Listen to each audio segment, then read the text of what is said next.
नाव यमुनाबाई मोरत. मला हे देश काहीच भेटलं नाही. माझे लेकर लहान लहान होते तेव्हापासून मला कोणतंच सरकारने काही दिलं नाही. ते मी मागाय देऊ सरकारला, लेकराला नोकरी तरी द्या, नाहीतर कोणती जागा द्या, नाहीतर घर द्या, शेत द्या, नाहीतर पेट्रोल पंपाचं काय लायसन द्या. कशात तरी मागणी नसते पोरायचं तर मागायला. हे काही आम्हाला सरकार जाऊ देईन हाला पुढे. सरकार पुढे चालली तर पुढचे माणसं मला पलीकडे जाऊ देईन आले. तर मी असे किती दिवस झाले भन हिंडायले. लेकरं बाळ मी मोठे केले, भांडे घासून नोकरी करून आयाची मोलमजुरी करून मी खाल्लेली आहे. आता मला काही नाही ना झालं. सरकारला मी मागितले तर मला सरकारने काही मागणी केली नाही, म्हणून मी आत्महत्या मागणी. पती तुमचे कुठं नोकरीला होते आणि नेमकी काय घटना घडली होती? स्वतंत्र सैनिक होते. स्वतंत्र सैनिक कधी शहीद झाले? देशावर त्यांना 3 गोळ्या लागलेल्या आहेत. ताम्रपत्र कशाबद्दल मिळालं? 1993 मध्ये झालेलं आहे. 1993 ला आमची पिताजी वारली. ताम्रपत्र कशाबद्दल मिळालं? देशाची सेवा केली.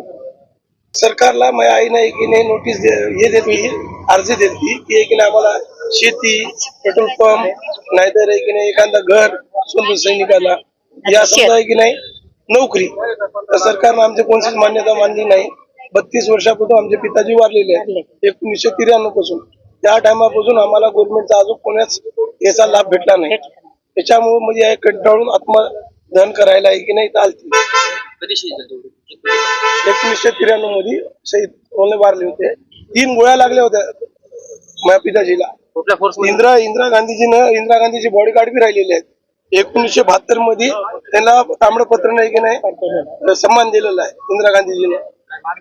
मागणी सरकारला एकच आहे की नाही बाबा आम्हाला शेती, नाहीतर आम्हाला एखादा स्वतंत्र सैनिकाला प्लॉट, नाहीतर की नाही आम्हाला पेट्रोल पंपचं लायसन आहे तर नोकरी. यापैकी कोणती बी मागणी केली तर आम्हाला मंजूर आहे.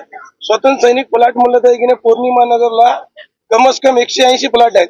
त्याच्यापैकी 10 स्वतंत्र सैनिक नाही तिथं. मग 170 स्वतंत्र सैनिक कुठे गेले? स्वतंत्र सैनिक नगर म्हणून की नाही पौर्णिमा नगर टुलला तिथं नकाशा 180 प्लॉटाचा आणि 1 प्लॉट आम्हाला नाही. मोठे मोठे उद्योगपती आहे तिथं. मग स्वतंत्र सैनिक गेले कुठं? आम्हाला द्या ना काही ना काही. स्वतंत्र सैनिकांचे कुठले लाभ भेटले तुम्हाला? कोणतंच भेटलं नाही. फक्त स्वतंत्र सैनिकाचा एकच आम्हाला लाभ आहे की आईला एक ट्रेन मध्ये एसी आहे. आईसोबत एक जाणं आणि थोडीशी आईला अर्धी पगार आणि ती पुरी पगार करणार आहे. दिल्लीनं लेटर दिलं पुरी पगार करा, तरी की नाही हे करा, काय म्हणतात त्यांचा अर्ज घ्या आणि वरी दाखल करा मंडळ अधिकारीला. म्हणलं तर म्हणले होते 3 वर्षापासून आहे की आम्ही तहसीलच्या चक्रा मारायला.